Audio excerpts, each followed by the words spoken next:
Hello दोस्तों, good morning सभी लोगों को। सभी लोग उम्मीद करता हूँ कि स्वस्थ होंगे, मस्त होंगे और इन्जॉय कर रहे होंगे और अपनी पढ़ाई को बहुत तेज़ी गति से आगे बढ़ा रहे होंगे। और चूँकि ये एग्ज़ाम का समय चल रहा है, एग्ज़ाम टाइम का महीना चल रहा है और मौसम भी झक्कास है, बिल्कुल पढ़ाई का मौसम है। और इस बिंदास मौसम में बिंदास पढ़ाई तो होनी ही चाहिए। अगर नहीं होती है, अगर नहीं आप लोग नहीं कर रहे हैं, अभी भी नहीं कर रहे हैं, तो आप तुरंत शुरू कर दीजिए, तुरंत उठिए और बस धनुष पर अपना बाण चढ़ाइए और प्रत्यंचा चढ़ाकर लक्ष्य को भेज दीजिए। तो समय नज़दीक है और जल्दी से उठिए, आप लोग जल्दी से अपना कार्य शुरू कर दीजिए। पिछले 2 क्लासों में मैंने पढ़ाया है। ये पहले क्लास में जो मैंने पढ़ाया वह बताया आप लोगों को, राष्ट्रीय परिदृश्य का क्लास ले चुका हूँ। और पार्ट फर्स्ट में, पार्ट सेकंड में मैंने जो क्लास दिया उसमें जो है अंतर्राष्ट्रीय परिदृश्य भी पढ़ा चुका हूँ। ठीक है, आप लोग अगर नहीं देखे हैं तो जाकर उसको तुरंत जो है पीछे देख सकते हैं आप लोग। ठीक है, वो दोनों क्लासों को देख लेंगे तो इस क्लास आसान हो जाएगी, समझ में आ जाएगा आप लोगों को। पूरा करंट अफेयर मैं अपने मात्र 3 या 4 क्लासों में ख़त्म करा दूंगा। तो इसमें मैं वही क्वेश्चन बता रहा हूँ, मतलब क्वेश्चन सारे पढ़ाते हुए, वन लाइनर पढ़ाते हुए मैं जो है उसमें जो इंपॉर्टेंट प्रश्न है, जो एग्जाम के दृष्टिकोण से बहुत ही महत्वपूर्ण है, उसको मैं हाईलाइट करते चल रहा हूँ। ठीक है, जिससे आप लोगों को पढ़ाई करने में और समझने में आसान हो जाए। तो अपने अनुभव के अनुसार मैं जो है प्रश्नों को बहुत ही ईज़िली ढंग से समझाने का प्रयास करता हूँ। जितना मैक्सिमम हो सकता है उतना ईज़ी समझाता हूँ, ताकि आप लोग अगर इसको 1 या 2 बार देख लें, कम से कम 2 बार, 1 बार देख लें, 1 बार रिवाइज मार लेंगे तेज़ी से बढ़ाकर वीडियो को भी, तो भी आप लोगों को पूरी तरह से तैयार हो जाएगा। अगर नहीं तैयार होता तो तीसरी बार तो आप लोग तैयार हो ही जाएगा। ये उम्मीद के साथ मैं पढ़ाता हूँ कि आप लोगों को ज़्यादा से ज़्यादा परेशानी ना हो। जितना आसान तरीके से मैं आप लोगों को समझा सकता हूँ, समझाने का पूरा प्रयास करता हूँ। यदि वीडियो आप लोगों को सच में पसंद आ रही हो तो वीडियो को लाइक सब्सक्राइब जरूर कर दीजिए। सब्सक्राइब आप लोग बिल्कुल नहीं करते हो, 0% बिल्कुल चल रहा है आप लोगों का सब्सक्रिप्शन। कोई बात नहीं, मत करिए, बट वीडियो देख लीजिए। अगर आप लोग सेलेक्ट हो जाएंगे, कुछ अच्छा बन जाएंगे लाइफ में, तो मुझे इससे ज़्यादा खुशी कुछ नहीं मिल सकती है। अगर मेरे वीडियो से अगर कुछ लोगों को भी लाभ मिल जाता है तो ये बहुत अच्छी बात मेरे लिए होगी और बहुत खुशी की बात होगी, है ना। सब्सक्राइब करने के लिए आप लोग क्या बोला जाए, आप लोग बहुत समझदार हैं। ठीक है, अगर आपको लगता है कि हाँ कोई मेरे मेहनत लिए मेहनत कर रहा है तो आप लोग कर दीजिए, तो अच्छी बात है। अगर नहीं करेंगे तो मैं आप लोगों से रिक्वेस्ट ही कर सकता हूँ। ठीक है, आप लोगों के एक भाई के तौर पे, आप लोगों के एक दोस्त के तौर पे, या टीचर के रूप में, जैसा भी हो सकता है, मैं आप लोगों से रिक्वेस्ट कर सकता हूँ। आप लोग कर दें तो अच्छी बात है, करना चाहिए। अगर नहीं करेंगे तो भी कोई बात नहीं, मैं पढ़ाऊँगा। ठीक है, वीडियो आप लोगों को पसंद आती रहेगी और मस्त मस्त जो है कंटेंट मैं लाऊँगा बिल्कुल। करंट अफेयर के बाद अब फिर मैं अभी लाने वाला हूँ जो अगली क्लास जो आएगी, वह नई जो किताब आई है अभी, जो जून से लेकर, देखा जाए जुलाई से लेकर अगस्त तक, जुलाई अगस्त का पूरा 2 महीने का मैं करंट करा दूंगा आप लोगों को।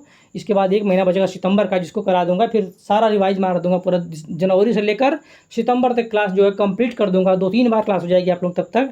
और जब इतनी बार आप पढ़ लेंगे ना, तो आपको खुद लगेगा कि हाँ एग्ज़ाम टाइम जब जाएंगे एग्ज़ाम हॉल में ना, तो आप लोग खोजेंगे कहाँ गया करंट, देखता हूँ इसकी क्या औकात करंट की है। ठीक है, तो कुछ आप लोगों को ऐसी क्लास देने वाला हूँ, बिल्कुल मस्त क्लास जाएगी आप लोगों के पास, इसलिए आप लोग घबराइएगा मत, बिल्कुल अपने पढ़ाई को एंजॉय करिएगा, मस्त रहिएगा बिल्कुल।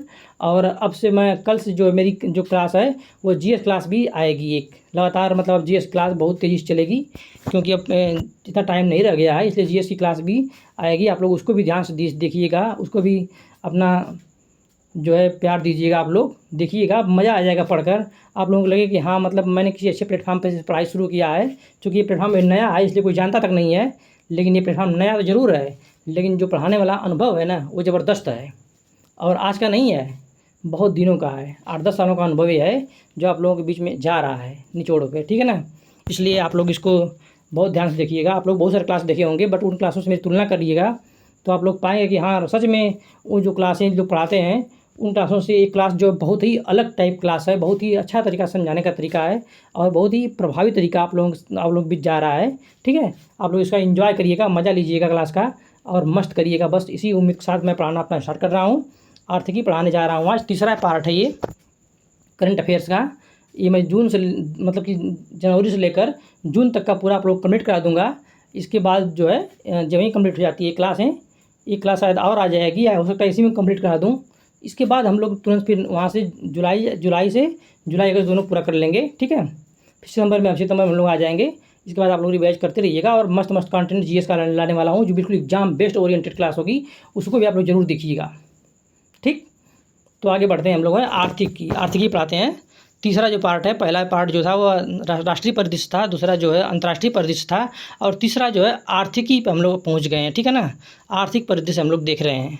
तो इसका पहला प्रश्न हम लोग शुरू करने जा रहे हैं। केंद्रीय मंत्री जितेंद्र सिंह जी बहुत देर से खड़े हुए इंतजार कर रहे हैं हम लोगों का कि हम इनको पढ़ें और फिर इनको पढ़ते हुए आगे बढ़ें। ठीक है, तो इसलिए बहुत देर से दिखाई पड़ रहे हैं सामने। हाल मतलब कि आप लोगों को देखते याद हो गया होगा, ऐसे ही बिना पढ़ाए मुझे याद हो गया होगा आप लोगों को। शुरू करते हैं पहला क्वेश्चन। देखिए, मस्त रहिए, एंजॉय करिए, झक्कास रहिए और क्लास को मस्त ढंग से करिए, पूरा फुल कॉन्फिडेंस में करिए, फुल एनर्जेटिक हो करिए। जब तक मैं पढ़ा रहा हूँ तब तक पूरी तरह से उसको इन्जॉयफुल ढंग से करिएगा तो इन्जॉय करेंगे आप लोग, मज़ा आ जाएगा आप लोगों को क्लास करके। ठीक है, पहला क्वेश्चन जो आप लोग बीच में जाने वाला है वह प्रश्न है, शुरू करने जा रहा हूँ।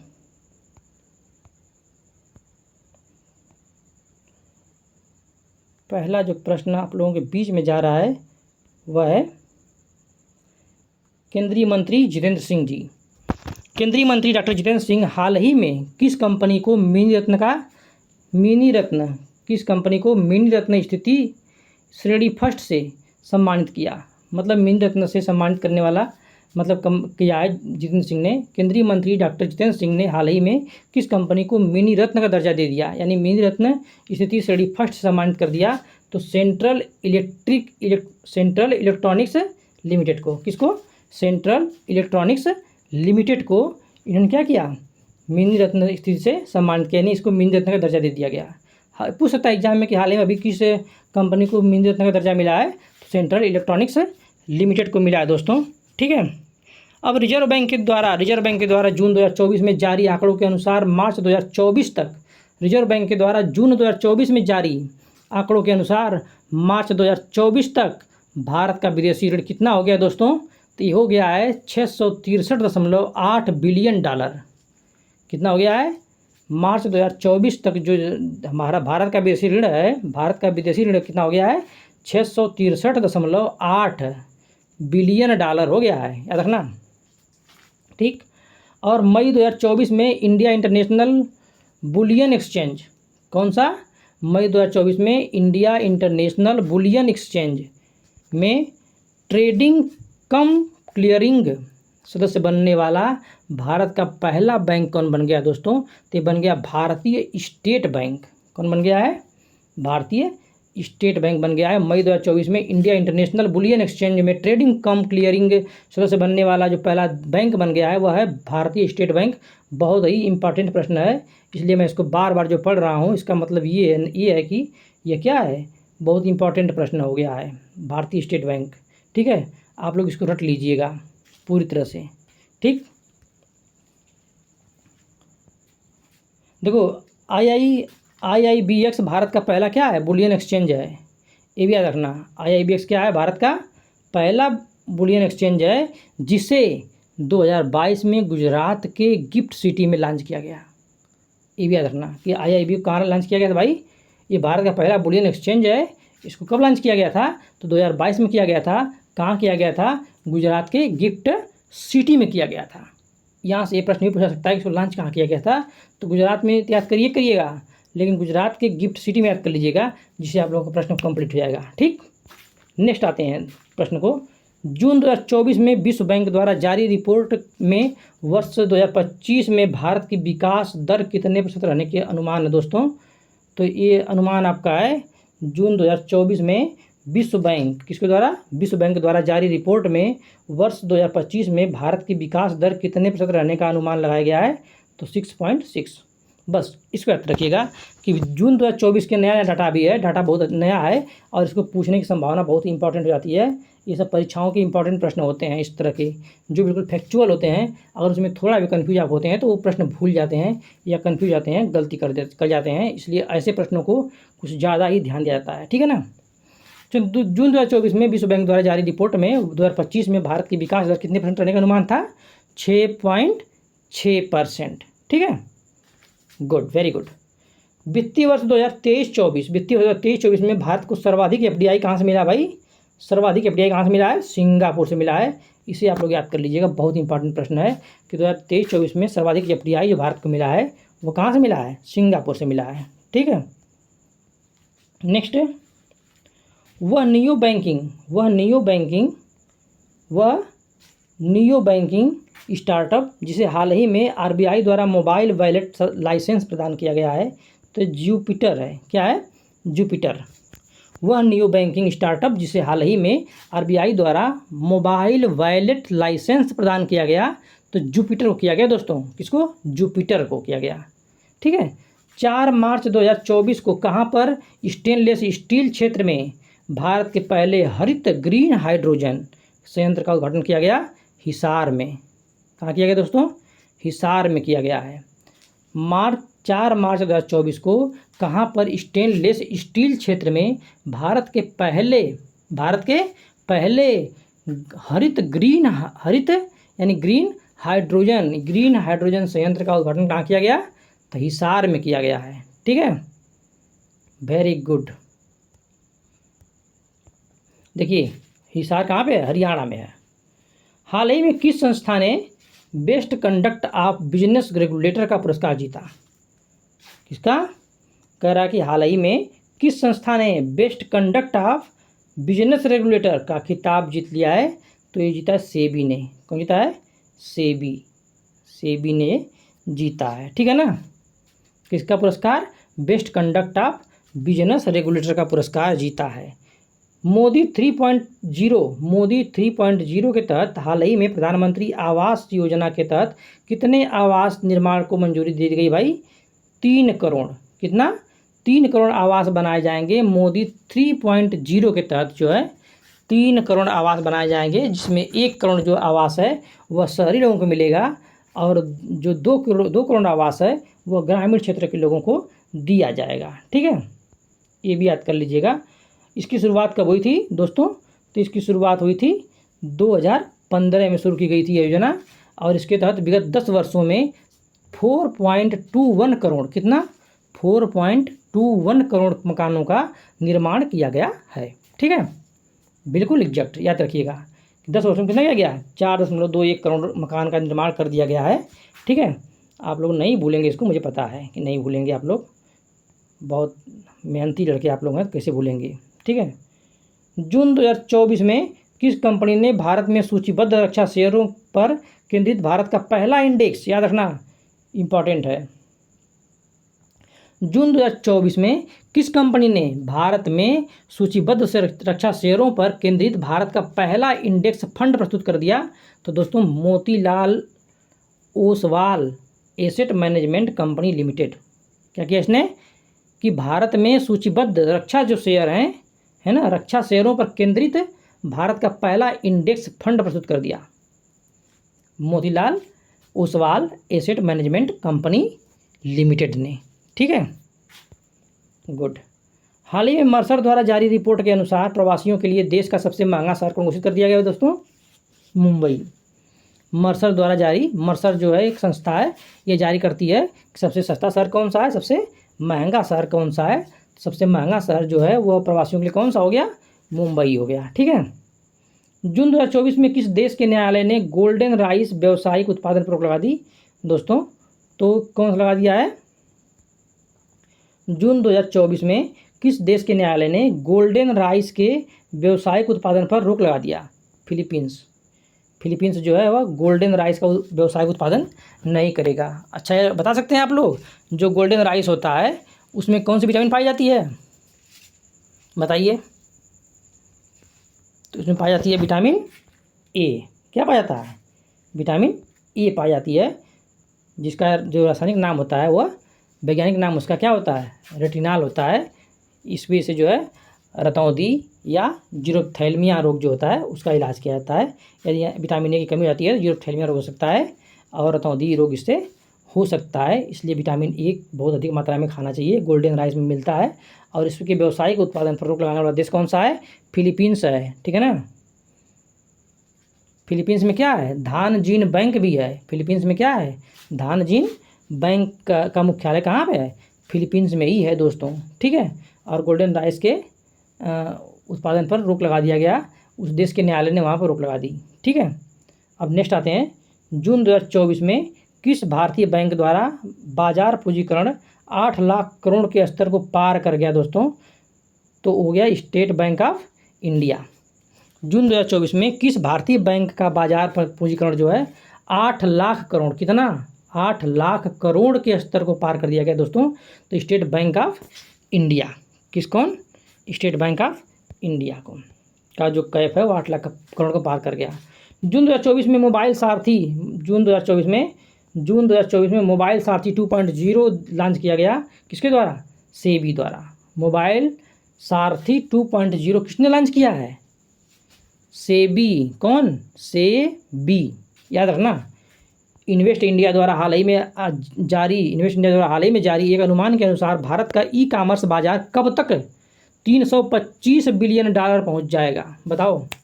इन्वेस्ट इंडिया द्वारा हाल ही में जारी एक अनुमान लगाया गया है जिसमें ये बताया गया है कि भारत का जो ई कॉमर्स बाजार है वह 2030 तक, कब तक, 2030 तक कितना हो जाएगा, 325 बिलियन डॉलर हो जाएगा। भारत का ई कॉमर्स बाजार जो है 2030 तक 325 बिलियन डॉलर पहुंच जाएगा। इसका अनुमान कौन लगाया, इन्वेस्ट इंडिया ने लगाया। प्रश्न ऐसे भी बन सकता है, ठीक है, ओके। देखिए प्रश्न को हम लोग तोड़ कर पढ़ेंगे, इस सूर्य को देखेंगे कितना इसमें दम है, इसकी औकात पता चल जाएगी, ठीक है ना। मस्त पढ़िए आप लोग, बता दीजिए परीक्षा में जाके कि आप लोग सामने कहाँ टिकता है, देखिएगा, अपने आप आजमाइएगा, ठीक है। 14 मई 2024 को किस बैंक ने भारत का पहला वर्चुअल क्रेडिट कार्ड पिक्सेल, क्या नाम है, पिक्सेल लॉन्च किया है, तो HDFC ने, किसने लॉन्च किया, पिक्सेल कैमरा तो आप लोग जानते ही होंगे ना, पिक्सेल शब्द से परिचित आप लोग अच्छी तरह से हैं। 14 मई को लॉन्च किया इसने, क्या किया है, भारत का पहला virtual credit card pixel launch कर दिया है, किसने, HDFC बैंक ने लॉन्च किया, ठीक है, गुड। अब नेक्स्ट मत भूलिएगा लोग, पिक्सेल जो है क्रेडिट कार्ड लॉन्च किया गया किसके द्वारा, HDFC द्वारा लॉन्च किया गया है, ठीक है। 15 मई 2024 को भारतीय डिजिटल प्लेटफॉर्म कंपनी फ़ोनपे क्या है, भारतीय डिजिटल प्लेटफॉर्म कंपनी फ़ोनपे ने किस देश में UPI को लॉन्च कर दिया दोस्तों, तो किस देश में लॉन्च किया है, यूनिफाइड पेमेंट इंटरफेस, UPI का फुल फॉर्म में पढ़ लेना। UPI का फुल फॉर्म 2-3 बार पूछ चुका है PCS एग्जाम में, और अन्य एग्जामों में लगातार पूछता भी रहा है, इसलिए UPI का फुल फॉर्म याद कर लेना। UPI का फुल फॉर्म क्या होता है दोस्तों, यूनिफाइड पेमेंट इंटरफेस। जो इंपॉर्टेंट प्रश्न है जो एग्जामों में पिछले आए हुए हैं, मैंने पिछले 8-10 सालों के सभी एग्जामों के लगभग काफ़ी एग्जामों के पेपरों का एनालिसिस किया है, उनमें अगर जो प्रश्न ऐसे पूछे गए हैं, उनके पूछने का तरीका क्या रहा है, कौन प्रश्न आए हुए हैं, उन सबको मैं हाईलाइट करता चलूँगा, बताता चलूँगा कि जो पूछा एग्जाम में उसे आप लोग पहले तैयार रखिए, फिर जाइए। इस बार जब पुलिस का एग्ज़ाम चल रहा है, देख रहा हूँ मैं, जो बच्चे आ रहे हैं बेचारे रोते हुए आ रहे हैं, सर कुछ नहीं समझ में आ रहा है, सर काश आप पहले पढ़ा दिए होते तो हम लोगों का काफ़ी कुछ भला हो जाता, लेकिन क्या कर सकते हैं हम। चलो जो एग्ज़ाम आने वाले हैं, वनडे एग्जाम चाहे PCS हो, RO हो, उसके लिए आप लोग जुड़ जाइए, उसके लिए चैनल को सब्सक्राइब कर दीजिए ताकि आप लोग के पास नोटिफिकेशन पहुंचता रहे और आप लोग पढ़ाई को एंजॉय करते रहिए, ठीक है। और मैं साथ आपको हूँ, हमें लगता है कि हम लोग साथ अगर मिलकर चलेंगे, एकता में शक्ति होती है, और साथ चलेंगे तो ज़रूर हम लोग क्या करेंगे, विजयी को प्राप्त कर सकते हैं। यानी विजय हमारी क्या करेगी, हमको गले लगाएगी, और हम लोग फिर अपने मिशन पे लगेंगे, देश के लिए, देश सेवा में जुट जाएंगे, ठीक है। यही तो हमारा आखिरी उद्देश्य होना चाहिए, देश सेवा, ठीक। देखिए 15 मई 2024 को भारतीय डिजिटल प्लेटफॉर्म जो है कंपनी फ़ोनपे की बात कर रहा था, किस देश में UPI लॉन्च कर दिया, यूनिफाइड पेमेंट इंटरफेस लॉन्च किया था, तो श्रीलंका में लॉन्च किया है। कहाँ लॉन्च किया है, श्रीलंका में लॉन्च किया है। अब देखिए अप्रैल 2024 में विश्व समूह द्वारा विश्व बैंक आर्थिक सलाहकार पैनल के सदस्य के रूप में किस भारतीय को नियुक्त किया गया है, तो राकेश मोहन कर दीजिए। एक मोहन राकेश हमारे बहुत बड़े लेखक रहे हैं, ठीक है ना, तो उनकी बात नहीं है, बस उन्हें उल्टा कर दीजिए, राकेश मोहन जी। अप्रैल 2024 में विश्व समूह द्वारा विश्व बैंक आर्थिक सलाहकार पैनल के सदस्य बन गए हैं। बहुत महत्वपूर्ण बात है, विश्व बैंक आर्थिक सलाहकार पैनल क्या कर गए हैं, सदस्य बनाया गया इनको है, राकेश मोहन जी को, ठीक है ना। ये भारतीय हैं, इसलिए चूँकि वो उस पद पे गए हैं, बहुत ही महत्वपूर्ण हो गया। 24 मई 2024 को भारतीय रिजर्व बैंक ने वित्तीय वर्ष 2023-24 के लिए भारत सरकार को लाभांश के रूप में कितने लाख करोड़ रुपए हस्तांतरित करने को मंजूरी दे दिया दोस्तों?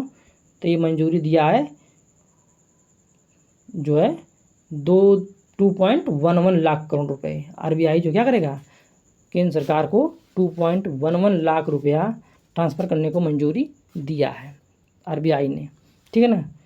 गेल इंडिया लिमिटेड ने मई 2024 में अपना पहला 10 मेगावाट 10 मेगावाट क्षमता का ग्रीन हाइड्रोजन प्लांट कहाँ पर शुरू कर दिया दोस्तों?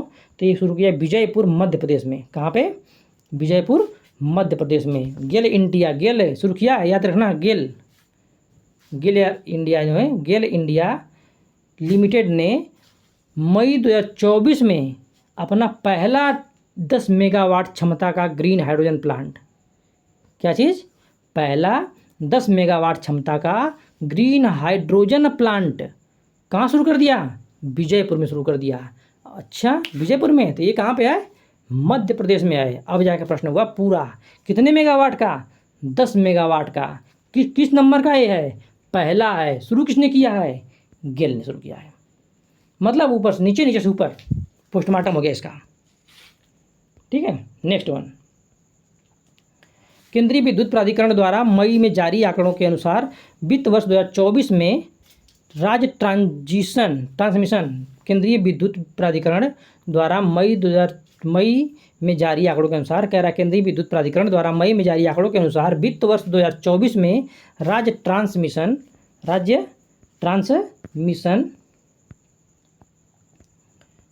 ट्रांसमिशन यूटिलिटीज द्वारा 1460 सर्किट किलोमीटर ट्रांसमिशन लाइन जोड़ने के मामले में कौन सा राज्य शीर्ष स्थान पहुंच गया दोस्तों? उत्तर प्रदेश। क्या प्रश्न था? पूरा प्रश्न पढ़िए। केंद्रीय विद्युत प्राधिकरण द्वारा मई में जारी आंकड़ों के अनुसार, ठीक है ना, कौन जारी कर रहा है आंकड़ा?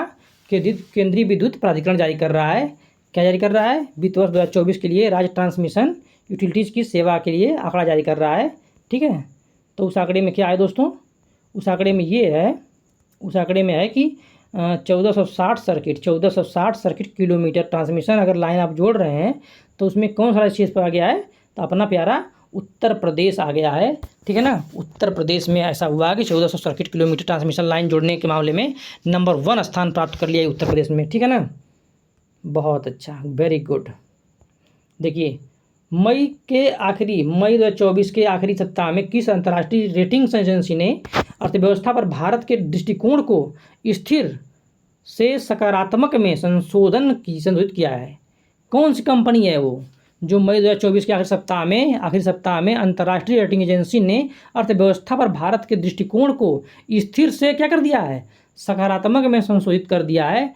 तो यह है यस एंड पी, बहुत इंपॉर्टेंट है ये। Yes and P global rating ने भारत की जो अर्थव्यवस्था थी पहले जो स्थिर लग रही थी उसको सकारात्मक में बदल दिया है। यानी अब भारत की क्या होगी? अब बढ़ेगी। अब क्या होगी? बढ़ेगी, ग्रोथ करेगी, ठीक है ना। बस इसको देखिएगा। संयुक्त राष्ट्र संघ की प्रवासन एजेंसी द्वारा मई 2024 में जारी विश्व प्रवासन रिपोर्ट, कौन सी? विश्व प्रवासन रिपोर्ट 2024 के अनुसार वर्ष 2022 में प्रेषित धन के प्राप्ति के मामले में 111 अरब डॉलर धन राशि प्राप्त करने वाला शीर्ष देश कौन सा है? भारत है। अपना प्यारा भारत है, महान भारत है। जितना बढ़ाई कर लो अपने देश की उतना ही गर्व महसूस होता है, ठीक है।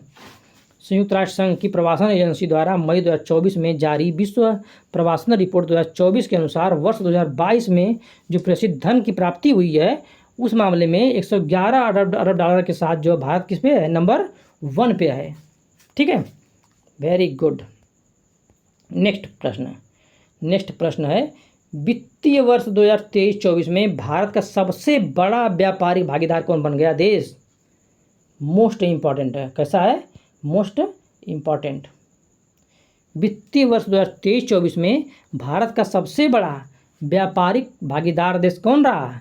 चाइना से हमारा विवाद भी चल रहा है। एक तरफ विवाद में हम लोग आगे नंबर 1 जा रहे हैं चाइना से, दूसरी तरफ व्यापार में भी नंबर 1 ही जा रहे हैं, ठीक। दोनों में जा रहे हैं, मतलब पैसा भी आए, लड़ाई चलती रहे। यही हम लोग लाइफ में भी होना चाहिए। ऐसा सामंजस्य होना चाहिए कि अगर कोई दुश्मनी चीज़ है भी दुश्मनी रहने दो, काम अपनी जगह चलता रहे, पढ़ाई अपनी जगह चलती, दोस्ती अपनी जगह बनी रहे, दुश्मनी जहाँ पे है वहाँ पे रहे, बस उसको इतनी पीछे कर दो कि वो दोबारा सामने ना आ पाए। एक प्रयास करना चाहिए, ठीक है।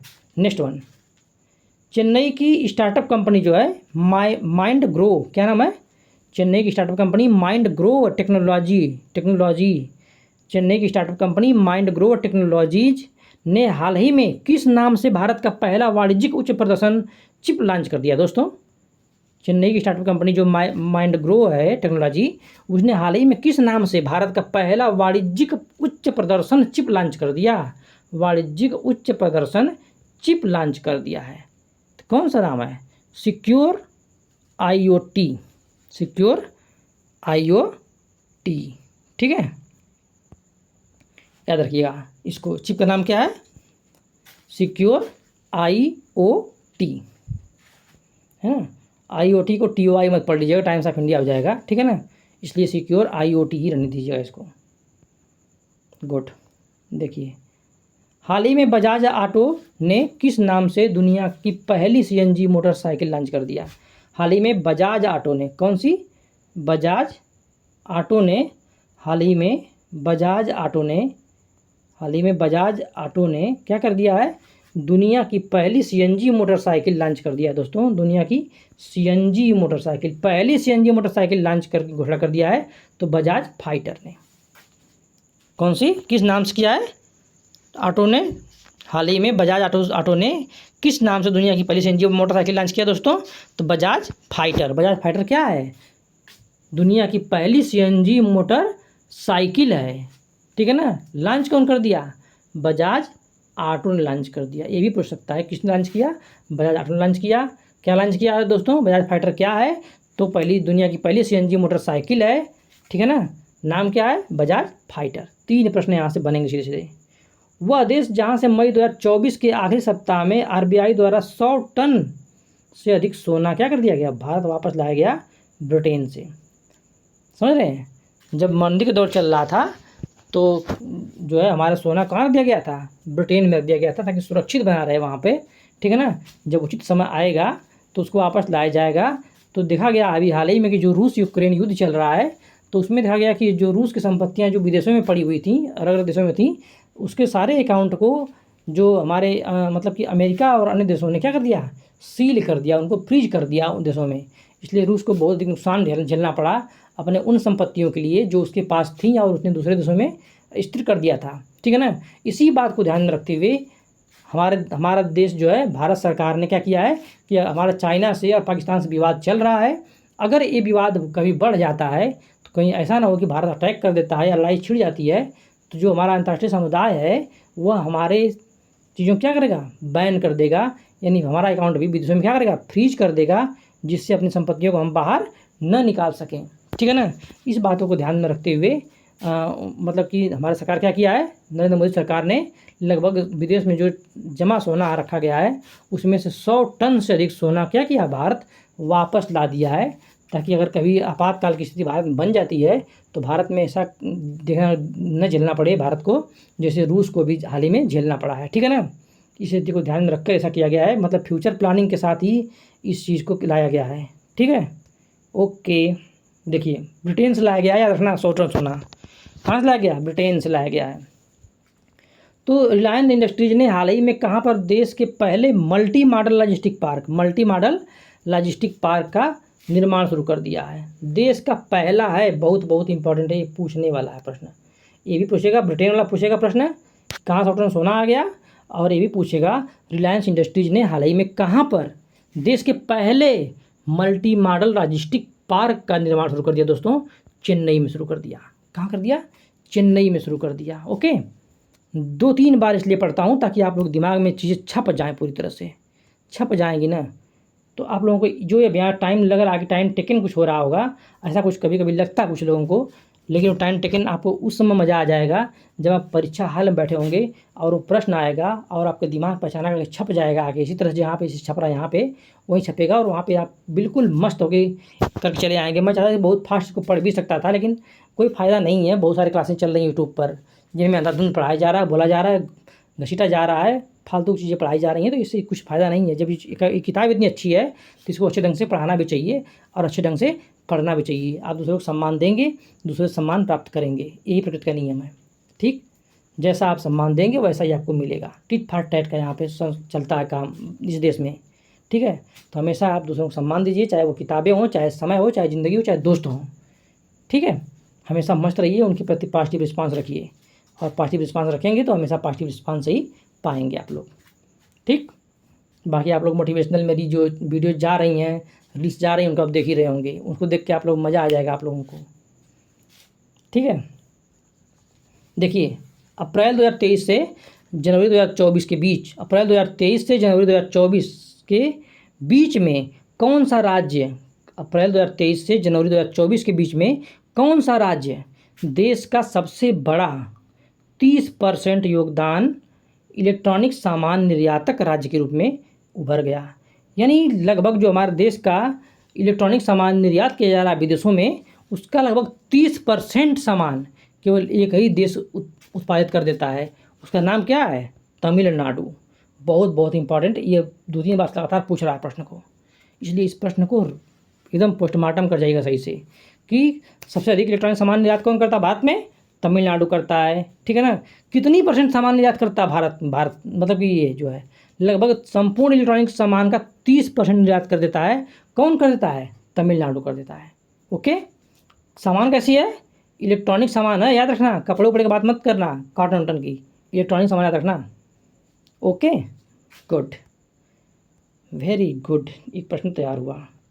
नेक्स्ट आगे बढ़ते हैं। एक एक प्रश्न को हम लोग जिसको पकड़ेंगे उन्हें तैयार करते हुए आगे बढ़ेंगे, ताकि दोबारा बार बार पढ़ने का लफड़ा खत्म हो जाए। अगर एग्जाम टाइम में अगर एक बार भी रिवाइज आप मार लेते हैं तो हमें पक्का उम्मीद कि आप कर जाएंगे। ठीक है, हाल ही में भारत का कौन सा बंदरगाह वित्तीय वर्ष 2023-24 में भारत का शीर्ष कार्गो हैंडलिंग बंदरगाह के रूप में उभरा है दोस्तों? तो पारादीप बंदरगाह। सबसे ज़्यादा सामान यहीं से जाया जाता है, या सामान का निर्यात से कहाँ से होता है? कार्गो हैंडलिंग कहाँ से होती है? पारादीप बंदरगाह से। और पारादीप है कहाँ पे? उड़ीसा में है। कहाँ है दोस्तों? उड़ीसा के पारादीप से सर्वाधिक जो है कार्गो हैंडलिंग सामान जो है निर्यात किया गया है।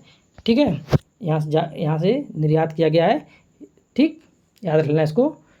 पारादीप बंदरगाह है, कहाँ पे है? उड़ीसा में। बंदरगाह का नाम भी पूछता है कभी कभी कि पारादीप कहाँ पे है? उड़ीसा में। याद रखना, ऐसे भी इसको याद करना पड़ेगा आप लोगों को। नेक्स्ट वन देखते हैं। जून 2024 में प्रस्तुत जो रिपोर्ट के अनुसार आरबीआई के बैलेंस शीट का आकार मार्च 2024 तक 11.08 कह रहा है कि जून 2024 में प्रस्तुत रिपोर्ट के अनुसार आरबीआई के बैलेंस शीट का आकार जो है मार्च 2024 तक 11.08% बढ़कर कितने लाख करोड़ का हो गया दोस्तों? 70.47 लाख करोड़ का हो गया है। कितना हो गया है? 70.47 लाख करोड़ का हो गया है। कितनी % बढ़ गया मार्च 2024 में? 11.08। इसमें से 11 कम कर देंगे तो कितना हो जाएगा? 60 से भी एक कम हो जाएगा, यानी 59 कितना हो जाएगा? लगभग 40 के आसपास पहुंच जाएगा। 39 59 कितना हो जाएगा? 39 लाख करोड़ रुपया पहले था, अब बढ़ कितना हो गया? 70.47 लाख करोड़ रुपया हो गया है। ओके, गुड, वेरी गुड, याद हो जाता है। ऐसे भी आप लोग तेज लड़के हो, ऐसे भी याद कर लोगे। अच्छे छात्र की पहचान होती है कि पढ़ता कम है, समझ ज़्यादा जाता है। ठीक है, आप लोग उसमें से एक हो। अंतर्राष्ट्रीय श्रम संगठन ILO द्वारा 2024 के लिए अद्यतन वैश्विक बेरोजगारी दर का अनुमान क्या है दोस्तों? तो 4.9% है। अंतर्राष्ट्रीय श्रम संगठन का रिपोर्ट है ये। ठीक है, ये भी याद रखना पड़ता है, जो रिपोर्ट जारी करता है उसको भी ध्यान रखना पड़ता है। तो अंतर्राष्ट्रीय श्रम संगठन ने क्या किया है? 2024 के लिए अद्यतन वैश्विक बेरोजगारी अनुमान लगाया है। वैश्विक बेरोजगारी का अनुमान लगाया है, वो दर कितनी है? 4.9% है। इन लोगों का दर बहुत कम ही आती है। ठीक है, देखो अप्रैल 2024 में वित्त मंत्रालय द्वारा किस क्षेत्र को अधिकृत आर्थिक संचालन, क्या है? अधिकृत आर्थिक संचालन AEO का दर्जा दिया गया है भाई। रत्न एवं आभूषण क्षेत्र को किसको दिया गया है? रत्न एवं आभूषण क्षेत्र को क्या कर दिया गया? दर्जा दिया गया AEO का। AEO का फुल फॉर्म क्या है? अधिकृत आर्थिक संचालन। अधिकृत आर्थिक संचालन, ठीक है। कौन मंत्रालय दिया है? तो वित्त मंत्रालय। अगर मंत्रालय की बात आती है तो वित्त मंत्रालय ने ऐसा किया है। क्या किया है भाई? इसने अधिकृत आर्थिक संचालन का दर्जा दे दिया है। किसे दे दिया है? रत्न एवं आभूषणों को दे दिया है। रत्न आभूषण क्षेत्र को ही दे दिया दर्जा, ठीक है। नेक्स्ट वन, AEO का दर्जा मिलने के बाद आयात निर्यात प्रक्रिया जो है, AEO का दर्जा मिलने के बाद आयात निर्यात जो प्रक्रिया है ना, वह क्या हो गई है? सरल हो गई है। AEO दर्जा मिलने के बाद आयात निर्यात जो प्रक्रिया है वो कैसी हो गई? सरल हो जाती है, क्योंकि कार्गो रिलीज का समय कम हो जाता है, साथ ही बैंक गारंटी में 50% तक की कमी आ जाती है, ठीक है। क्या होता है? कार्गो रिलीज का समय जो है कम हो जाता है, यानी तुरंत परमिशन मिल जाती है, हर जगह कहीं कोई प्रॉब्लम नहीं रह जाती है, और साथ ही साथ मतलब बैंक गारंटी में 50% तक की कमी भी आ जाती है, ठीक है ना। मतलब कि जो छूट मिलती है वो 50% छूट मिल जाती है आपको, ठीक। अब देखिए, भारत सरकार के विद्युत मंत्रालय द्वारा 20 मार्च 2024 को किसे मिनी रत्न श्रेणी का दर्जा दिया गया? किसको? कब?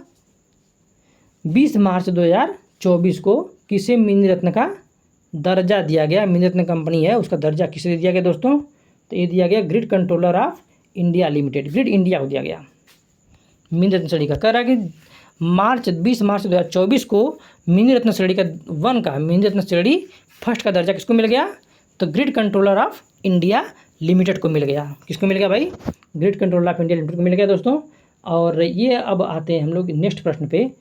देखेंगे अप्रैल 2024 में चाइना मोबाइल को मोबाइल डेटा ट्रैफिक के मामले में पीछे छोड़ते हुए दुनिया की सबसे बड़ी उपभोक्ता कंपनी कौन बन गई? रिलायंस जियो बन गई। रिलायंस ने तो एकदम फोड़ा है, एकदम बिल्कुल, ठीक है। तो अप्रैल 2024 में चाइना मोबाइल डेटा ट्रैफिक के मामले में पीछे छोड़ते हुए दुनिया की सबसे बड़ी उपभोक्ता कंपनी कौन बन गई है दोस्तों? तो रिलायंस जियो बन गई है। कौन बन गया है? रिलायंस जियो। याद रखिएगा इसको, रिलायंस जियो को याद रखिएगा। सब दुनिया की सबसे बड़ी उपभोक्ता कंपनी है ये। किसको छोड़ा है? चाइना मोबाइल कंपनी को पीछे छोड़ दिया इसने, ठीक है। Very good. तो अब आते हैं हम लोग इस नेक्स्ट प्रश्न पे। अब देखते हैं इस प्रश्न का क्या हाल है। अप्रैल 2024 में भारत में निर्मित इलेक्ट्रिक वाहनों EV का निर्यात करने वाली पहली बहुराष्ट्रीय कंपनी कौन बन गई दोस्तों? तो ये बन गई फ्रांसीसी कार निर्माता कंपनी सिट्रोन। कौन सा? सिट्रोन। क्या किया इसने? भारत में निर्मित इलेक्ट्रॉनिक वाहन का निर्यात करने वाली, मतलब भारत में जो इलेक्ट्रॉनिक वाहन बन रहे हैं उसका निर्यात करने वाली जो बहुराष्ट्रीय कंपनी बन गई वो फ्रांस की कार निर्माता कंपनी है सिट्रोन। यानी भारत में ये कार बनाएगी और उसका विदेशों में निर्यात भी कर सकेगी। ऐसा करने वाला ये पहली कंपनी बन गई है, ठीक है ना। सिट्रोन कंपनी का नाम है। फ्रांसीसी क्या बनाती है? कार बनाती है।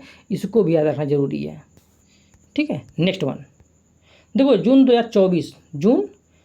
2024 में आईफोन बनाने वाली, क्या बनाने वाली? आईफोन बनाने वाली कंपनी एप्पल आईफोन कौन बनाता है? एप्पल बनाता है, को पीछे छोड़कर सेमीकंडक्टर बनाने वाली अमेरिका की कौन कंपनी दुनिया की सबसे मूल्यवान कंपनी बन गई?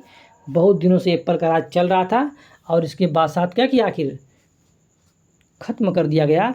ख़त्म कौन किया भैया? एनवीडिया काप्स ने। कौन किया है? एनवीडिया काप्स ने क्या किया है?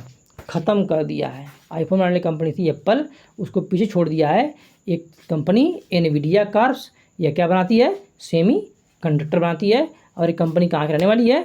अमेरिका की रहने वाली है। इतने सारे प्रश्न बनेंगे, बस इससे बाहर मुश्किल है। एनवीडिया का जो मार्केट कैप है 5 जून 2024 तक कितना था? 5 जून 2024 तक जो इसका मार्केट कैप था वह था, एनवीडिया का मार्केट कैप 5 जून 2024 तक $3.06 ट्रिलियन से अधिक था। वहीं दुनिया की सबसे मूल्यवान कंपनी जो माइक्रोसॉफ्ट है, दुनिया की सबसे मूल्यवान कंपनी माइक्रोसॉफ्ट की बाजार जो वैल्यू है वो कितनी है? $3.0 ट्रिलियन। दुनिया की सबसे मूल्यवान कंपनी कौन सी है? माइक्रोसॉफ्ट है।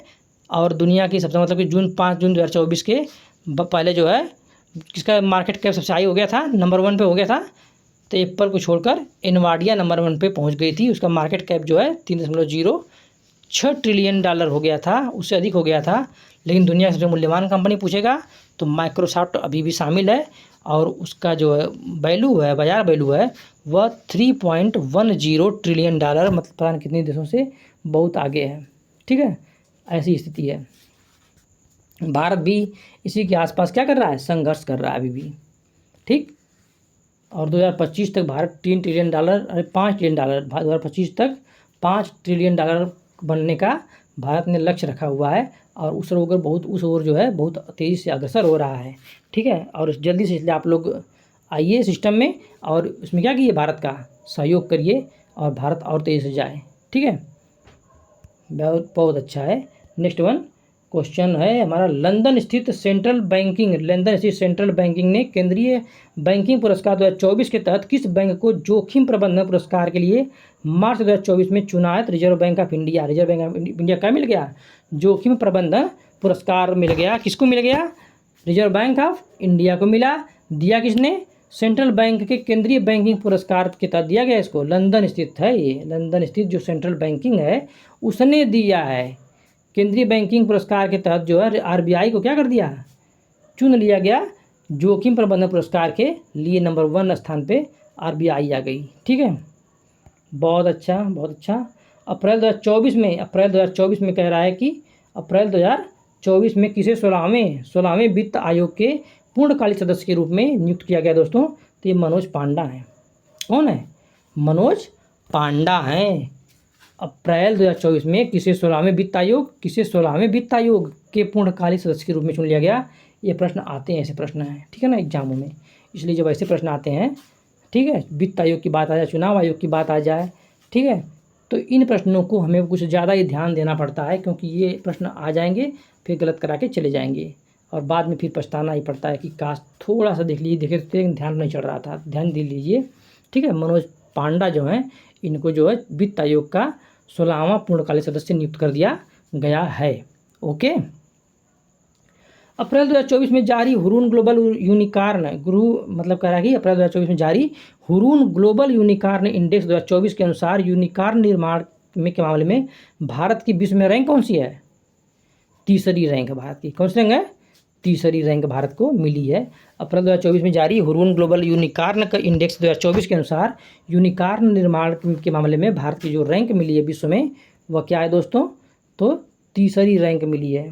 ठीक है, अब देखिए नेक्स्ट क्वेश्चन हम लोग आते हैं कि मई 2024 में रिलायंस ने किस देश में किफ़ायती 5G टेलीकॉम उद्यम लॉन्च कर दिया? घाना में। किसने लॉन्च किया? रिलायंस ने। मतलब भारत की रिलायंस कंपनी भारत में तो जियो दे ही रही है, इसके साथ साथ विदेश में जाकर बहुत सस्ते दामों पर 5G टेलीकॉम उपलब्ध करा दिया। कहाँ कराया है? घाना पे। घाना, ठीक है, घाना में कराया है। नेक्स्ट क्वेश्चन है, 7 जून 2024 को आरबीआई द्वारा प्रस्तुत त्रैमासिक मौद्रिक समीक्षा, कौन सी त्रैमासिक मौद्रिक समीक्षा में लगातार 8वीं बार ब्याज दरों को कितने % पर अपरिवर्तित रखा गया है दोस्तों? तो 6.5% पर। कितना? 6.5% पर ब्याज दरों को अपरिवर्तित रख दिया गया। 8वीं बार लगातार इतना बना हुआ है, इससे नहीं बढ़ रहा है। ठीक है ना, क्या नहीं बढ़ रहा दोस्तों?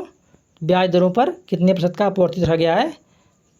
और त्रैमासिक मौद्रिक समीक्षा में ऐसा किया गया है कि 8वीं बार जो ब्याज दर है उसको नहीं बढ़ाया गया है, उसको 6.5 ही रख दिया गया है प्रतिशत में। ठीक है, 6.5%। ठीक, अब आता है, केंद्रीय मंत्री हरदीप सिंह पुरी ने मार्च 2024 में कहाँ पर वैकल्पिक ऑटो ईंधन इथेनॉल, वैकल्पिक ऑटो ईंधन कौन सा है? इथेनॉल 100, ये क्या है, लॉन्च किया है? नई दिल्ली। प्रश्न सीधे सीधे पूछ देगा कि वैकल्पिक ईंधन इथेनॉल 100, यह पूछेगा इथेनॉल 100 क्या है? इथेनॉल 100 क्या है? तो क्या बताएंगे? यह एक वैकल्पिक ऑटो ईंधन है। क्या है? वैकल्पिक ऑटो ईंधन है इथेनॉल 100। ओके, को लॉन्च किया है। कहाँ लॉन्च किया है दोस्तों? नई दिल्ली में लॉन्च किया है। ठीक है, कौन लॉन्च किया है? केंद्रीय मंत्री हरदीप सिंह पुरी ने लॉन्च किया है। याद रखना है, भी बहुत ज़रूरी है। वह राज्य जिसके माजुली मुखौटे, वह राज्य कह रहा है कि वह राज्य जिसके माजुली मुखौटे और पांडुलिपि पेंटिंग मार्च 2024 में जीआई टैग प्रदान किया गया दोस्तों असम। आप लोग प्रश्न को देखकर ही असम मार सकते हैं, क्योंकि माजुली द्वीप कहाँ पे है? विश्व का सबसे बड़ा द्वीपीय देश जो है, द्वीपीय मतलब जिला कहाँ पे है? द्वीप जो हमारा है वह माजुली द्वीप है, ठीक है ना। विश्व का सबसे बड़ा ये क्या है? एक द्वीपीय जिला है, बन गया है, ठीक। माजुली असम में पड़ता है माजुली, इसको याद रखना जरूरी है, ठीक है। उसको क्या मिल गया है? माजुली मुखौटे और पांडुलिपि पेंटिंग को मार्च 2024 में जीआई टैग मिल गया है।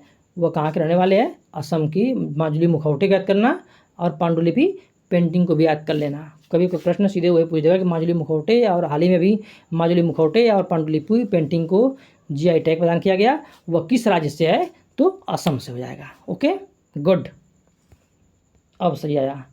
24 फरवरी 2024 को प्रधानमंत्री नरेंद्र मोदी, 24 फरवरी 2024 को प्रधानमंत्री नरेंद्र मोदी जी, 24 फरवरी 2024 को क्या हुआ? प्रधानमंत्री हमारे हैं नरेंद्र मोदी जी। उन्होंने क्या कर दिया? 1.35 लाख करोड़ रुपए से अधिक के निवेश वाली दुनिया की सबसे बड़ी किस योजना को शुरुआत कर दिया भाई? तो अनाज भंडारण योजना को। कह रहा है कि 3.15 लाख करोड़ से अधिक निवेश वाली दुनिया की सबसे बड़ी किस योजना को शुरुआत कर दिया नरेंद्र मोदी जी ने? तो अनाज भंडारण योजना शुरू कर दिया दोस्तों, ठीक है।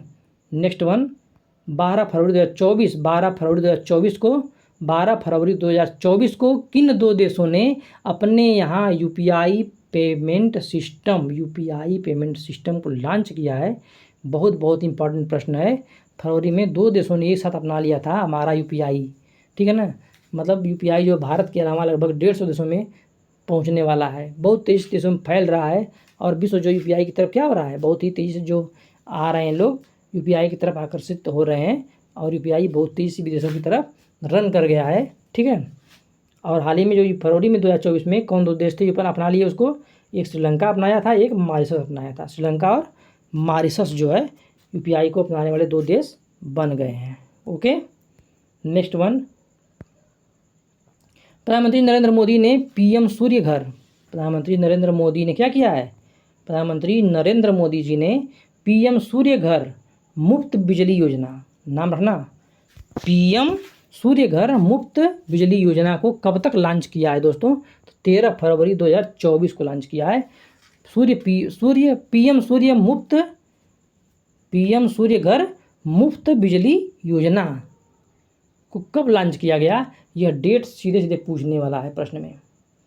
तो 13 फरवरी याद रखना, 13 फरवरी 2024 को लॉन्च किया गया है। क्या लॉन्च किया गया भाई? पीएम सूर्य घर मुफ्त बिजली योजना लॉन्च की गई है। अब तैयार हो गया प्रश्न? आगे बढ़ो। इतना बार पढ़ लोगे ना तो दिमागवा में एकदम छप जाएगा तुम लोगों के। जब दिमाग में छप गया ना तो फिर आने दो परीक्षा में।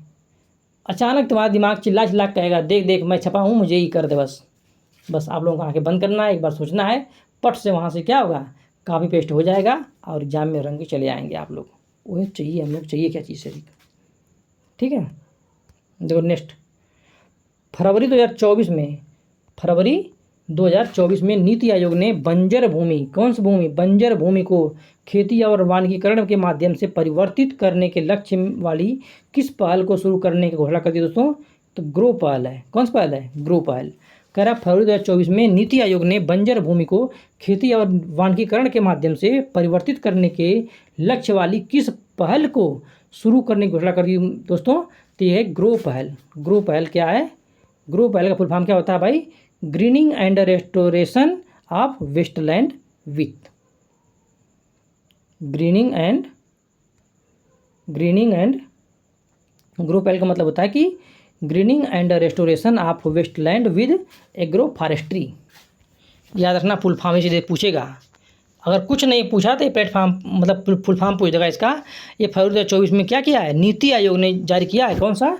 नीति आयोग पूछ देगा, नीति आयोग जारी किया है इसको। कौन आयोग था? नीति आयोग था। इसने क्या किया भाई? बंजर भूमि को खेती और वानिकीकरण के माध्यम से परिवर्तित करने का लक्ष्य निर्धारित कर लिया है। इसके लिए एक पहल शुरू कर दिया है नीति आयोग ने। मतलब ग्रो पहल किसकी पहल है? नीति आयोग की एक पहल है, जिसका मतलब क्या होता है? Greening and restoration of wasteland with agroforestry को बढ़ावा देना, ठीक है। ओके, ये था ग्रो का फार्म ग्रो का फुल फॉर्म याद रख लीजिएगा आप लोग, ग्रो का फुल फॉर्म याद होना चाहिए ही चाहिए, क्योंकि परीक्षा में पक्का पूछ देगा ना तो बहुत सारे लोग गायब हो जाएंगे, तुरंत दौड़ के भाग जाएंगे लोग, आंखें बंद कर लेंगे, बल्कि पर्दा लगा लेंगे, मत देखो कोई मुझे, ठीक। तो ग्रो का फुल फॉर्म बार बार मैं कह रहा हूँ, इसका मतलब इंपॉर्टेंट हो जाता है, greening and restoration of wasteland with agroforestry, याद रखना इतना, ठीक है। निर्मला सीतारमण, वित्त मंत्री निर्मला सीतारमण द्वारा, वित्त मंत्री जो है हमारी कौन है, निर्मला सीतारमण जी हैं। निर्मला सीतारमण द्वारा 1 फरवरी 2024 को प्रस्तुत अंतरिम बजट कब प्रस्तुत की गई थी, 1 फरवरी 2024 को अंतरिम बजट, हालांकि नई बजट आ गई है तो पिछले बजट का कोई मूल्य नहीं बनता, चूँकि दिसंबर के बाद की रिपोर्ट है, इसलिए इसको उठा भी सकता है कि पिछले जो है अंतरिम बजट में क्या था। तो अंतरिम बजट 2024-25 में रेलवे से जुड़े किन 3 प्रमुख आर्थिक गलियारों के निर्माण को मंजूरी दे दिया। बहुत इंपॉर्टेंट प्रश्न है ये, वेरी इंपॉर्टेंट, अगर कह दें इसको तो ये क्या होगा, गलत नहीं होगा, ठीक है। क्या कह रहा है, वित्त मंत्री निर्मला सीतारमण द्वारा 1 फरवरी 2024 को प्रस्तुत अंतरिम बजट कब प्रस्तुत की गई, 1 फरवरी को प्रस्तुत की गई थी 2024-25 में रेलवे से जुड़े किन 3 प्रमुख आर्थिक गलियारों का निर्माण किया जाएगा भाई। तो पहला है ऊर्जा खनिज, क्या है, ऊर्जा खनिज, दूसरा है सीमेंट गलियारा, और तीसरा है बंदरगाह कनेक्टिविटी गलियारा। ये 3 गलियारे हैं, क्या नाम भाई, तो एक का नाम है ऊर्जा खनिज और सीमेंट गलियारा, दूसरा है बंदरगाह कनेक्टिविटी गलियारा, ठीक है ना। ये 3 प्रमुख गलियारे हैं, एक गलियारा बचा और ऊर्जा खनिज और सीमेंट गलियारा, ऊर्जा खनिज और सीमेंट गलियारा अंतरिम बजट में दी गई मंजूरी को, और दूसरा है बंदरगाह कनेक्टिविटी गलियारा, दूसरा क्या है बंदरगाह कनेक्टिविटी गलियारा, और तीसरा क्या है उच्च यातायात घनत्व गलियारा, मतलब ऊर्जा खनिज और सीमेंट गलियारा नंबर 1, नंबर 2 बंदरगाह कनेक्टिविटी गलियारा, और नंबर 3 उच्च यातायात घनत्व गलियारा, याद रखना इसको, ठीक है।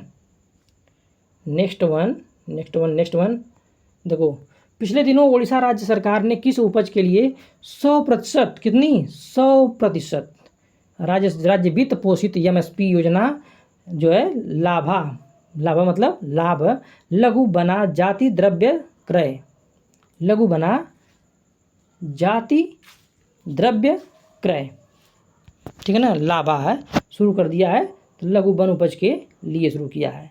मतलब कह रहा है कि पिछले दिनों उड़ीसा राज्य सरकार, कौन सी, उड़ीसा राज्य सरकार ने किस उपज के लिए 100% राज्य वित्त पोषित जो MSP योजना है, लाभ मतलब क्या होता है, लघु बना जाति द्रव्य क्रय, इसको शुरू कौन कर दिया है, लघु वन के लिए शुरू किया गया। किसके लिए किया गया है, लघु वन के लिए शुरू किया गया है। इस योजना को कौन शुरू किया भाई, तो शुरू करने वाला है उड़ीसा राज्य सरकार ने शुरू किया है, ठीक है। 100% जो है क्या है, वित्त पोषित योजना है, ठीक है, लघु वन के लिए इसको शुरू किया गया है। तो अंतरिम बजट जो है देखते हैं 2024-25 में भारत सरकार के द्वारा, यहाँ से प्रश्न पूछने की संभावना ज़्यादा है तो नहीं, लेकिन फिर भी हम लोग अगर उसको पढ़ जाते हैं तो जो सब था वो संभावनाएं चूँकि आएंगी वह भी क्या हो जाएंगी, ख़त्म हो जाएंगी, और चलेगा कि हम लोग सोचेंगे चलो देखा तो है क्लास, जानता तो वही, बस 2 बार क्लास देख लीजिएगा, इसको मस्त रहिएगा, बिल्कुल कोई गलती नहीं होगी, प्रश्न यहीं से आएगा। और अभी बजट को भी हम नए सीरीज में जो बुक आएगी उसमें हम पढ़ा देंगे उसको, ठीक है। अंतरिम बजट 2024-25 में भारत सरकार द्वारा घोषित पूंजीगत व्यय की राशि कितना है, 11.11, ये तो नहीं भूलेगा ना, मतलब हिसाब किताब बराबर है 1111, ठीक है ना, तो 11.11, ओके। नेक्स्ट वन,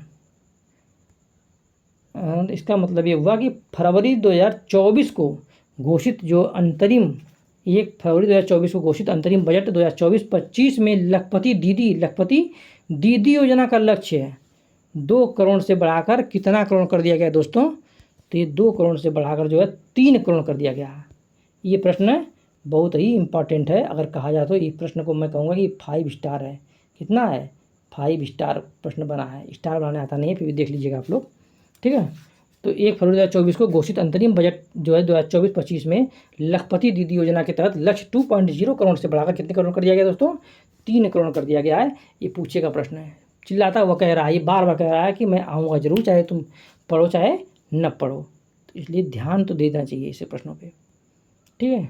जनवरी 2024 में कंपनी उत्पादन लिंक्ड प्रोत्साहन जो है शुरू की गई थी जनवरी 2024 में कंपनी उत्पादन लिंक्ड प्रोत्साहन, कंपनी उत्पादन लिंक्ड प्रोत्साहन यानी कि PLI योजना के तहत पात्र बनने वाली पहली भारतीय स्कूटर कंपनी कौन बन गई दोस्तों? ओला। इसीलिए वेरी वेरी हो गया ये इंपॉर्टेंट। जनवरी 2024 में कंपनी उत्पादन लिंक्ड प्रोत्साहन PLI योजना के तहत पात्र बनने वाली पहली भारतीय ई स्कूटर कंपनी, पहली भारतीय कौन सी है? ई स्कूटर कंपनी कौन बन गई दोस्तों? तो ओला इलेक्ट्रिक बन गई, ठीक है ना। ओला इलेक्ट्रिक कंपनी जो है यह पहली भारतीय कंपनी बन गई है, क्या करने वाली? लिंक्ड प्रोत्साहन योजना को मतलब पात्र बनने वाली, लिंक्ड प्रोत्साहन योजना में पात्र बनने वाली जो कंपनी हो गई वो ओला इलेक्ट्रिक्स हो गई दोस्तों, ठीक है। नेक्स्ट वन, जनवरी 2024 में भारत सरकार ने किस IAS अधिकारी को जिनेवा में विश्व व्यापार संगठन में नए राज्य बना दिया है? तो जनवरी 2024 में ये भी इंपॉर्टेंट जो क्वेश्चन है, जो कि तैयारी हम लोग इसी से कर रहे हैं लगभग, तो ये सब चीज़ें हम लोगों के लिए ही हैं। जनवरी 2024 में भारत सरकार ने किस IAS अधिकारी को जिनेवा में विश्व व्यापार संगठन, कौन सा? विश्व व्यापार संगठन WTO वर्ल्ड ट्रेड ऑर्गेनाइजेशन में नए राजदूत के रूप में नियुक्त कर दिया है दोस्तों? सेंथिल पांडियन। बहुत इंपॉर्टेंट प्रश्न आई है, इसमें भी 5 स्टार ही है। ये क्या है? 5 स्टार ही है, इसमें भी 5 स्टार है, ठीक है। देखो करा जनवरी 2024 में भारत सरकार ने किस IAS अधिकारी को जिनेवा में विश्व व्यापार संगठन में नए राजदूत बना दिया है दोस्तों? तो सेंथिल पांडियन को बना दिया गया है। ओके, सेंथिल पांडियन को बना दिया गया है। जनवरी 2024 में भारत सरकार ने भारतमाला परियोजना, जनवरी 2024 में कह रहा है कि भारत सरकार ने भारतमाला परियोजना चरण फर्स्ट को पूरा करने के समय सीमा कब तक शुरू कर दिया है? कह रहा है कि जनवरी 2024 में भारत सरकार ने भारतमाला परियोजना चरण फर्स्ट को पूरा करने की समय सीमा जो है किस वर्ष तक बढ़ा दिया दोस्तों? तो 2027-28 तक बढ़ा दिया गया, ठीक है। भारतमाला परियोजना चरण फर्स्ट का जो काम है उसको कब तक विस्तार दे दिया गया? 2027-28 तक विस्तार दे दिया गया। ओके, 19 जनवरी 2024 को प्रधानमंत्री मोदी ने अमेरिका से बाहर कहाँ पर अत्याधुनिक Boeing India engineering and technology centre के परिसर को क्या किया? उद्घाटन किया। मतलब कहा जा रहा है कि 19 जनवरी 2024 में प्रधानमंत्री मोदी ने अमेरिका से बाहर, कहाँ से? अमेरिका से बाहर अत्याधुनिक Boeing India engineering and technology centre का परिसर का जो उद्घाटन हुआ था वो बेंगलुरु में हुआ था। पहली बात ये देख लीजिएगा, अत्याधुनिक Boeing India engineering and technology centre, ये कहाँ पे है दोस्तों? बेंगलुरु में है, ठीक है। बस इससे आगे कुछ नहीं पूछेगा वो।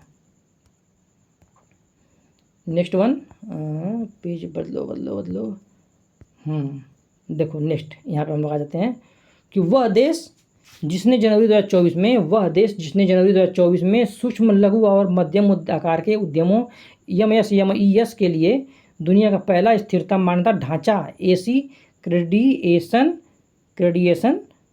नहीं जी, ढांचा क्या नाम है? AC accreditation framework. क्या है? AC क्रेडिटेशन फ्रेमवर्क, पहला स्थिरता मान्यता ढांचा जो है वह कहाँ लगाया गया?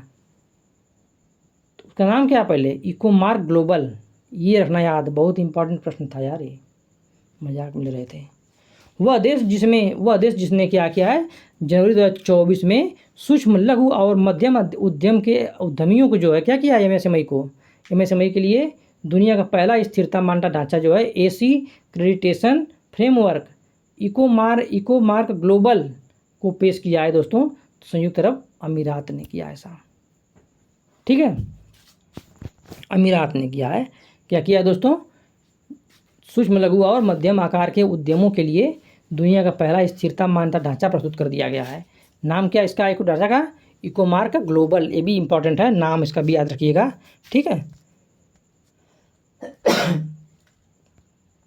अमीरात।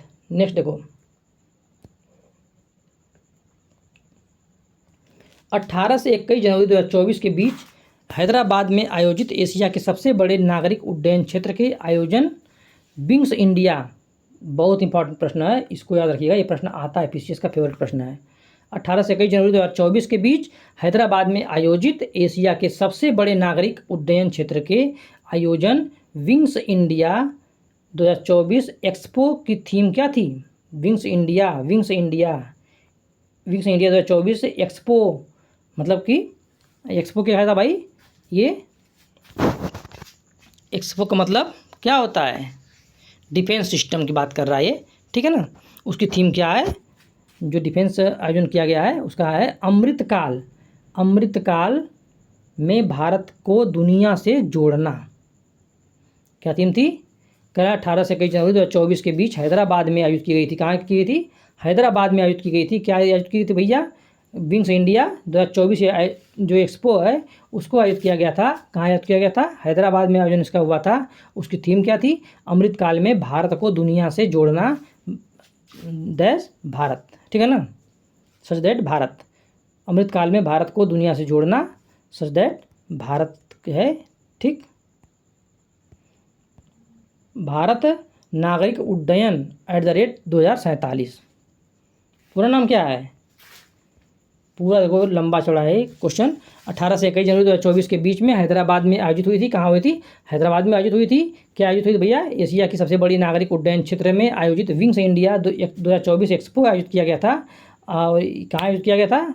हैदराबाद में किया गया था। इसकी जो थीम बड़ी लंबी है, थीम याद रखिएगा सही से। अमृतकाल में भारत को दुनिया से जोड़ना #भारत जो है सच दैट भारत नागरिक उड्डयन @2047। क्या थीम है एक्सपो की? डिफेंस एक्सपो की। तो अमृतकाल में भारत को दुनिया से जोड़ना, भारत नागरिक उड्डयन @2047 के लिए मंच तैयार करना। इतना लंबा थीम है, इसको पूछेगा नहीं, बस पूछ देगा कि अमृतकाल में भारत को दुनिया से जोड़ना लिख के छोड़ देगा, ठीक है ना। और पूछ लेगा कि इसमें सही है कि गलत है, ये ऐसे पूछ सकता है। जैसे पूछा था 2021 के पीसीएस में, अरे उसमें आर में ऐसा प्रश्न आया था डिफेंस एक्सपो से रिलेटेड, ठीक है। नेक्स्ट वन, हाल ही में जो है, हाल ही में कौन सी भारतीय फर्म ISO 27001 कह रहा है कि हाल ही में कौन सी भारतीय फर्म जो है ISO 27001 2022 प्रमाणन प्राप्त करने वाली पहली कंपनी बन गई है। तो हाल ही में कौन सी भारतीय फर्म जो है ISO 27001 का दे, ISO 27001 रख लो, या फिर ISO 27001 2022 प्रमाणन को प्राप्त करने वाली पहली कंपनी बन गई दोस्तों। तो कौन बन गई? हल्दिया पेट्रोकेमिकल। कौन बन गई? हल्दिया पेट्रोकेमिकल्स बन गई। क्या बन गई है?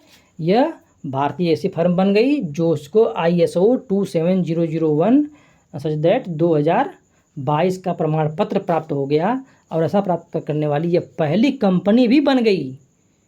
नाम क्या है? हल्दिया पेट्रोकेमिकल्स दोस्तों, हल्दिया पेट्रोकेमिकल्स है। इस प्रकार हम लोग क्या करिए, अपना जो है ख़त्म कर दिए, जो आर्थिकी को पूरी तरह से निपटा दिया हम लोगों ने, ठीक है। इसलिए ध्यान देने की ज़रूरत है कि आर्थिकी गई काम से। और हम लोग सोच रहे हैं कि क्लास को भी रुका जाए, क्योंकि अगले में जो पुरस्कार हैं, सारे पुरस्कार है और खेल संबंधित जो भी है उसको हम लोग क्या करेंगे, पढ़ेंगे अच्छी तरह से, ठीक है। इसको यहीं ख़त्म करते हैं। आप लोग इसको रिवाइज मारिए, ये छोटी क्लास और दे देंगे तो उसमें जो है पूरा पुरस्कार और खेल को हम निपटा देंगे। खेल में कुछ नए जो आया है खेल में, उसमें जोड़ने का प्रयास करूँगा कि उसको भी MSc में पढ़ा दें, फिर बाद में उसको रिवीजन होता रहेगा। इस प्रकार आप लोग इसको रिवाइज करिए, मस्त रहिए, एंजॉय करिए, और चैनल को सब्सक्राइब कर दीजिए भैया। चैनल को सब्सक्राइब करेंगे तो हमारा नोटिफिकेशन आपके पास पहुंचेगा।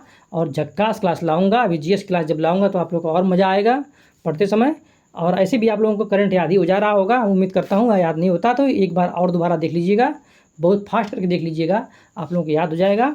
चैनल को सब्सक्राइब करिए, लाइक करिए, और जो भी कमियां हो रही हैं वो कमेंट बॉक्स में कमेंट भी कर दिया करिए, ताकि मैं उसमें सुधार भी कर सकूं। वरना हमें कैसे मालूम चलेगा कि मैं क्या कमी कर रहा हूं, क्या गलतियां कर रहा हूं। अगर ये सब बताएंगे आप लोग तो मुझे और भी फ़ायदा होगा, और आप लोगों के सामने उसका जो है क्या होगा, एक परिवर्तित रूप आएगा। ठीक है, और इसके साथ हम क्लास यही ख़त्म करते हैं। ठीक, आप लोग पढ़िए, एंजॉय करिए, मस्त रहिए। फिर से नमस्कार आप लोगों को। जय हिंद।